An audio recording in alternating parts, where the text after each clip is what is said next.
ലൈവിൽ അങ്ങനെ Nora പ്രേതമായിട്ട് big boss വീട്ടിലേക്ക് വന്നിരിക്കുകയാണ്. വെള്ള ഡ്രസ്സൊക്കെ ഇട്ട് മുമ്പിലേക്ക് മുടിയൊക്കെ ഇട്ട് ഗാർഡൻ ഏരിയയിലേക്കിടെ നോറ നടക്കും. അപ്പൊ അതിന് മുമ്പ് ബിഗ് ബോസ് അവിടെ പാട്ട് പ്ലേ ചെയ്യും. പുതുമഴയായി വന്നു നീ എന്നുള്ള പാട്ട് വയ്ക്കും. അപ്പത്തേക്ക് എല്ലാരും ഞെട്ടുന്നുണ്ട്.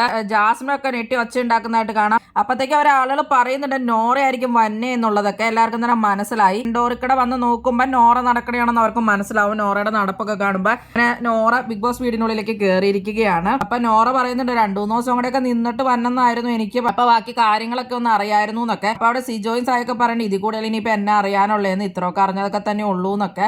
എന്നിട്ട് നോറ ഇപ്പൊ പുറത്തു പോയിട്ടിരുന്നിട്ട് പറയുന്നുണ്ട് ഇവരുടെയൊക്കെ മുഖത്തെ സങ്കടമൊക്കെ എനിക്ക് മനസ്സിലാവുന്നുണ്ട്, എന്നാലും ബിഗ് ബോസ് എനിക്കിത് ഇഷ്ടപ്പെട്ടു എന്ന്. സീക്രട്ട് റൂമിൽ നോറ ഇരുന്ന് കഴിഞ്ഞപ്പോ കാണുമ്പോ മൊത്തം സായും അഭിഷേകും പണപ്പെട്ടിയുടെ കാര്യം ഡിസ്കസ് ചെയ്യുന്നതാണ്. അപ്പൊ നോറ പറയുന്നുണ്ട് ഇതെന്താണ് ബിഗ് ബോസിന് ഒരു വാല്യൂ ഇല്ലാണ്ട് ഇവർ ഏത് സമയം പണപ്പെട്ടിയുടെ കാര്യം ഇങ്ങനെ ഡിസ്കസ് ചെയ്തുകൊണ്ടിരുന്നിട്ട് എനിക്ക് കേൾക്കുമ്പോൾ തന്നെ ഭയങ്കര ഇറിറ്റേഷൻ ആവുന്നു എന്നൊക്കെയുള്ളത്. അപ്പൊ നമ്മളെ പോലെ തന്നെ നോറയും അത് പറയുന്നുണ്ട്. അപ്പൊ ഇത് ജനങ്ങൾ ഇങ്ങനെ കേട്ട് മടുത്തില്ലേ എന്നൊക്കെയാണ് നോറ ചോദിക്കുന്നത്. അത് തന്നെയാണല്ലോ നമ്മളും പറയുന്നത്. ഈ സായിക്ക് ഇത് എന്താണെന്ന് അറിയില്ല എന്റെ പൊന്നോ, ഈ പണപ്പെട്ടി ഒരു രക്ഷയില്ല. സായിയുടെ കാര്യം പറഞ്ഞാൽ സായി ആയിരിക്കോ പണപ്പെട്ടി എടുക്കുന്നത് നന്ദനയ്ക്ക് കൊടുക്കാൻ വേണ്ടി, അതെയോ സായി മറ്റുള്ളവരെയും കൊണ്ട് ഇടിപ്പിക്കാൻ വേണ്ടിയുള്ള വേറൊരു പ്ലാൻ അവിടെ കളിക്കുന്നുണ്ടോ? സായി അഭിഷേകിനോട് പറയുന്നുണ്ടായിരുന്നു എനിക്ക് നന്ദനെ ഹെൽപ്പ് ചെയ്യാൻ വേണ്ടിയിട്ട് ഇനിയിപ്പോ ഈ പൈസ ആവശ്യമില്ല, അല്ലെങ്കിൽ ഞാൻ എന്തായാലും പുറത്തിറങ്ങിയ പൈസ വെച്ച് ഹെൽപ്പ് ചെയ്യുന്നൊക്കെ, വേറെ ആർക്കെങ്കിലും നീഡ് ഉണ്ടെങ്കിൽ അവർ എടുത്തോട്ടെ എന്നുള്ളത്. അതിൽ സായിയുടെ ഒരു നന്മയാണോ അതെയോ സായിയുടെ ഒരു പ്ലാൻ ആണോ, ഗെയിം ആണോ, എന്താണ് നിങ്ങൾക്ക് തോന്നുന്നത്? സായി ഋഷീനെ ശ്രീധുവിനെയൊക്കെ മോട്ടിവേറ്റ് ചെയ്ത് എടുപ്പിച്ചിട്ട് ടോപ്പ് 5 എത്താൻ വേണ്ടിയുള്ള ഒരു കളി അവിടെ കളിക്കുന്നുണ്ടോ?